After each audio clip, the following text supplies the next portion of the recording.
Halo teman-teman, saya Andi Saladin. Saya merupakan Ketua Bidang Public Relations di Rumah Millennials. Nah teman-teman, kalau misalkan boleh nih, saya mau sharing sedikit aja pengalaman saya di bidang Public Relations, yang mana memang saya selama ini telah berkecimpung di dunia komunikasi. Saya pertama kali terjun di dunia komunikasi itu adalah saya masuk ke PT Freeport Indonesia. Di sana saya bekerja sebagai Communications Officer di Freeport Indonesia yang kantornya memang pada saat itu di Jakarta. Tapi waktu itu saya bolak-balik sekali. Jadi saya kurang lebih waktu saya 50 di Jakarta dan 50% di Timika. Itu merupakan pengalaman yang luar biasa, bekerja di sebuah perusahaan tambang terbesar di Indonesia dan tentunya di industri komunikasi itu tantangannya sangat besar.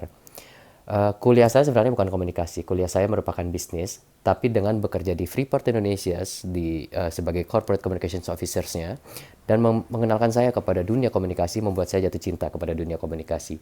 Sehingga passion saya dan setelah bekerja di Freeport Indonesia, terus bekerja, terus bergelut di industri komunikasi.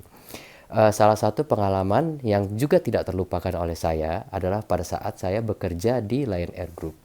Posisi saya terakhir waktu itu di Lion Air Group adalah sebagai Head of Corporate Secretary dan juga Head of Communications, di mana pada saat itu krisis terbesar yang kami hadapi adalah pada saat mungkin teman-teman pernah dengar, yaitu pada saat Batik Air mau terbang tetapi sayapnya menyenggol pesawat lain di Halim Perdana Kusuma.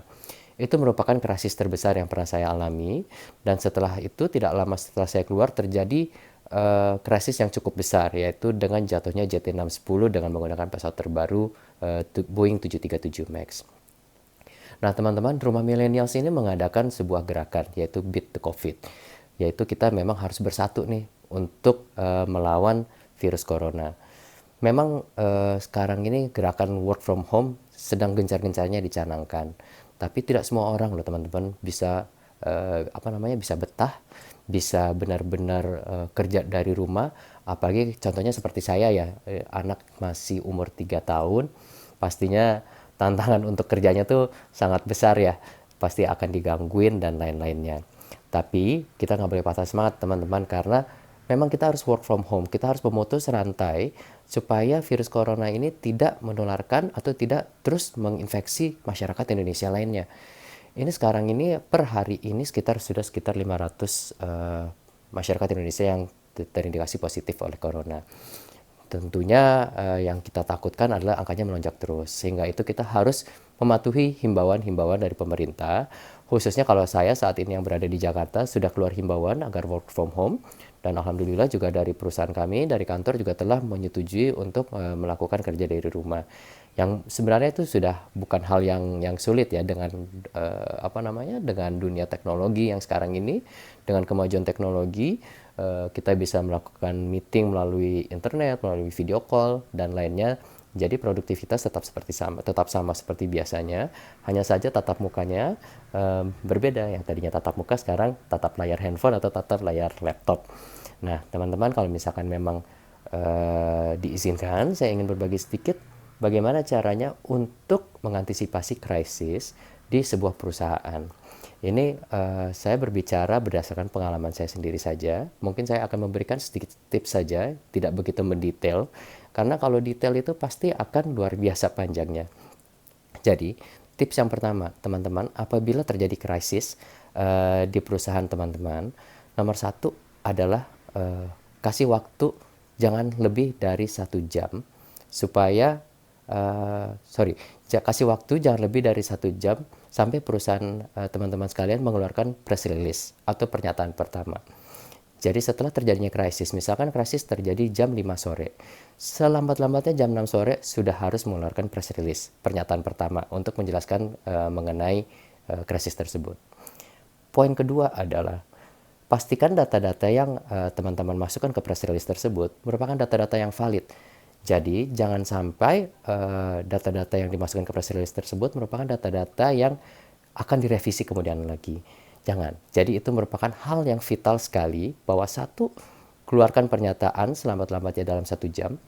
Kedua adalah pastikan data yang Anda masukkan, data yang teman-teman masukkan di press release merupakan data-data yang valid.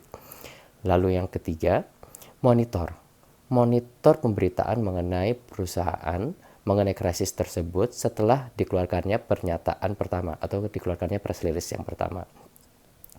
Apabila dirasakan grafiknya masih pemberitaan negatif masih terus menanjak dan juga pemberitaan positifnya masih sangat sedikit, opsinya adalah bisa mengeluarkan pernyataan berikutnya, yaitu press release kedua.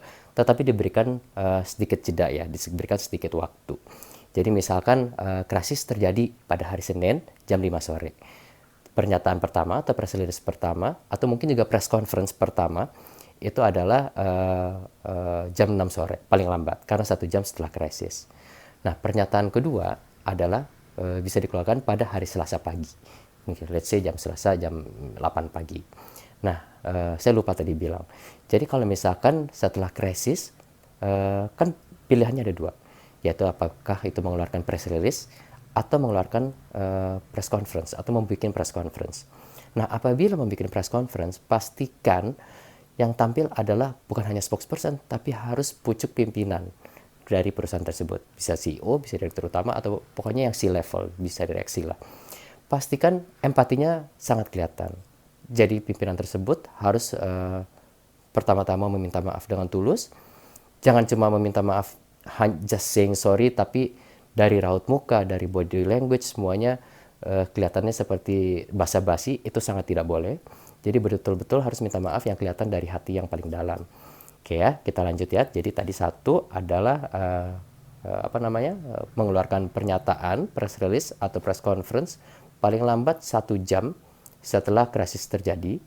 Kedua, pastikan data-data tersebut yang dimasukkan di press release atau di talking points-nya merupakan data-data yang valid. Ketiga, monitor. Apabila masih negatif, pemberitaan negatif masih sangat tinggi, maka bisa mengeluarkan press release atau press conference berikutnya di hari berikutnya. Lalu yang keempat, kembali lagi lakukan monitor. Jadi terus-menerus monitor, karena krisis itu tidak hanya terjadi 1-2 hari. Krisis itu bisa terjadi selama 1 minggu.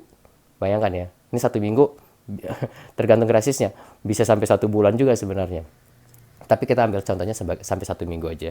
Jadi tetap harus terus-menerus lakukan media monitoring. Kenapa media monitoring itu penting? Karena media monitoring itu menentukan langkah selanjutnya bagi perusahaan. Apa aja sih yang harus diambil? Apakah gue harus berhenti nih ngeluarin press release? Apakah gue harus berhenti ngeluarin membuat press conference?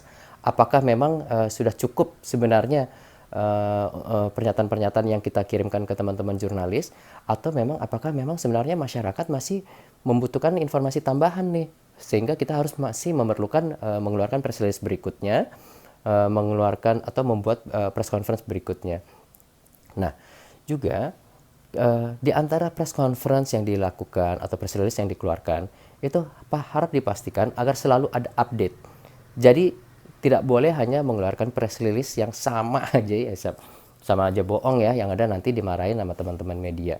Jadi harus selalu ada update dari kejadian A ke B ke C ke D. Misalkan kayak tadi lagi saya ambil contoh.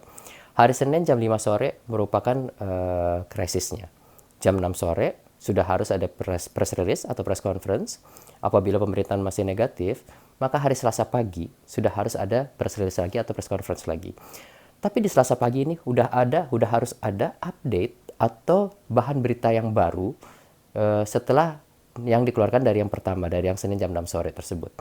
Jadi apa yang terjadi dari kurun waktu dari jam 7 sore sampai paginya itu, apa yang terjadi, apa yang bisa diupdate ke teman-teman media itu harus diupdate. Ini sebagai gambaran saja, pemerintah dalam rangka menanggapi virus corona ini telah menunjuk seorang jubir dan juga membuat press conference satu hari 2 kali. Bayangkan 1 hari 2 kali. Ini merupakan situasi krisis yang tidak main-main sebenarnya. Jadi menurut saya langkah pemerintah memang sudah sangat tepat untuk memberikan informasi yang terbuka kepada publik dengan mengadakan press conference dalam 1 hari sebanyak 2 kali. Yaitu 1 kali pagi dan 1 kali sore kalau saya tidak salah. Sehingga teman-teman media pun bisa mendapatkan update yang sebanyak-banyaknya. Jadi kurang lebih seperti itu teman-teman. Kalau misalkan teman-teman mau ada pertanyaan mengenai how to handle crisis, silakan saja bisa menghubungi ke saya. Bisa dihubungi di Instagram saya Andi Saladin atau Alpha November Delta Yankee Sierra Alpha London Alpha Delta India November. Ya, baik. Terima kasih teman-teman. Wassalamualaikum warahmatullahi wabarakatuh.